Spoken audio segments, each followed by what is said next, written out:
So the question is, what is the Bitcoin white paper? In the crypto world, this is what started it all. It is a very, very famous document, and everybody should really thank the author behind this. It was written by the creator of Bitcoin, this guy called, not his real name, Satoshi Nakamoto. I mean, it's a Japanese name, but to be honest, nobody knows who this guy is. He might not even be Japanese, right? People have no idea, really. He released this paper in 2008, and it was called Bitcoin, a peer-to-peer electronic cash system. Peer-to-peer, from one individual to another. Electronic, digital cash, basically. A new form of money for paying between individuals. Now, incidentally, it kind of has not evolved to become that. In practice, it's really become more like a store of wealth, digital gold. It's actually not very well suited for everyday transactions because there are fees involved, and also it does take some time for the transaction to confirm. So it's really not very good for actual day-to-day transactions as the original author envisaged. But let's go into a little bit more detail about what's in this white paper, because you may be familiar with many of these themes, you may not be, but it all started here. So this paper was really all about the need to the ability to eliminate the need for third parties in the banking system, right? It was just peer-to-peer, one person to another.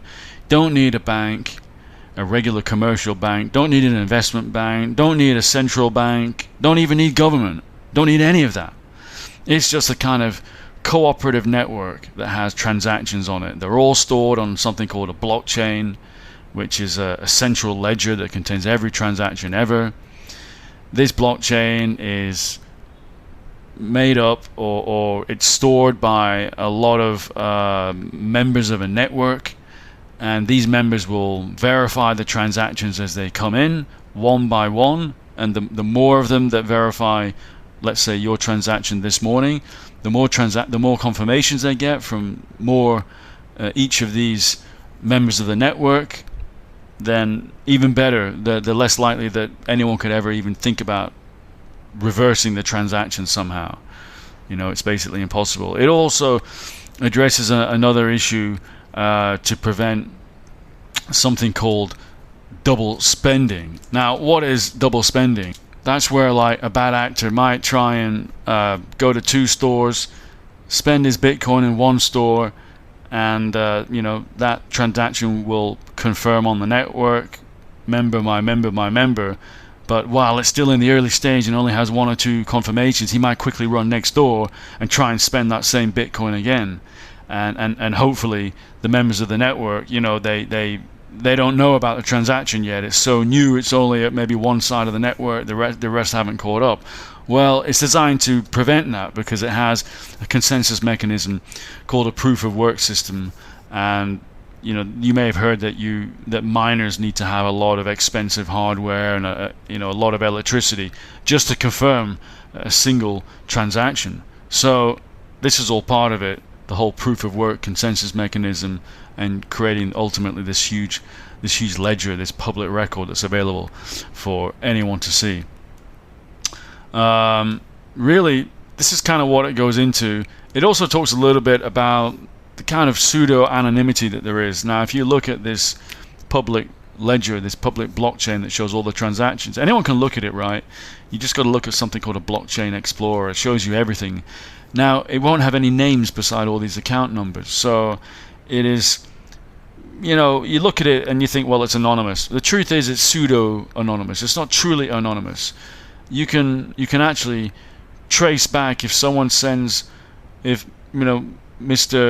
person A sends coins to person B, who then sends them to person C.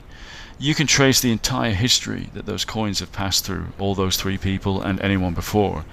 So it's a bit like using real physical cash, except you're able to trace the entire lifetime of a banknote. So in that sense, although you don't know who the owners are, you have such a long audit trail of where that banknote has been that you could potentially, more easily than with real cash, discover where the money came from. So in that sense, it is, although I think in the white paper it might have called it anonymous, in reality it's more like pseudo-anonymous, okay? It's not really totally anonymous.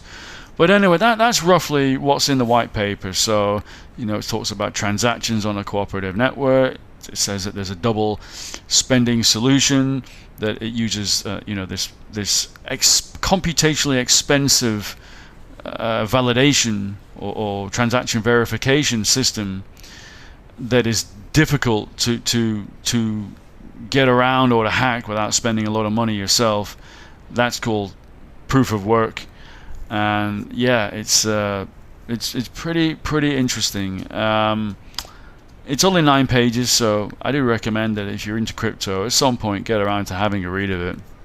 But it may not teach you anything new, but it's really it's just a piece of history, really, to think that it all started with this, basically, and from there we now have not only Bitcoin, but we have the rest of the crypto world.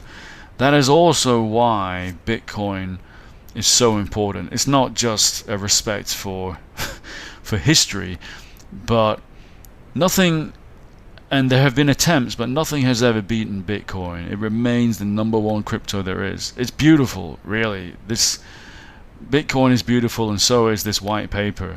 Nothing has ever beaten it. There have been attempts. There have been a couple of hard forks. There have been attempts to try and create a different crypto that is better, but nothing has done it. It remains still to this day the #1 crypto, and it's ahead by far, way ahead of anything else. And I believe it's always going to remain like that.